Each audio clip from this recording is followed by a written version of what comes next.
گجرات میں پہلا فائر ہائیڈرنٹ نصب جناح روڈ پر افتتاح وزیر اعلیٰ پنجاب مریم نواز کے ہدایات کے مطابق ضلع گجرات میں پہلا فائر ہائیڈرنٹ جناح روڈ پر نصب کر دیا گیا، جس کا باقاعدہ افتتاح وزیر اعلیٰ پنجاب کے خصوصی معاون شعیب مرزا نے کیا۔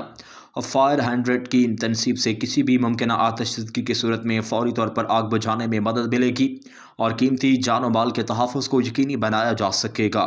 اس موقع پر بتایا گیا کہ واسا گجرات اور تمام چیف آفیسرز کے اشتراک سے آئندہ مرحلے میں گنجان آباد علاقوں اور بازاروں سمیت رش والی جگہوں پر مزید فائر ہائیڈرنٹس نصب کیے جائیں گے۔ افتتاحی تقریب میں خصوصی معاون شعیب مرزا، ڈپٹی کمشنر گجرات نور العین قریشی،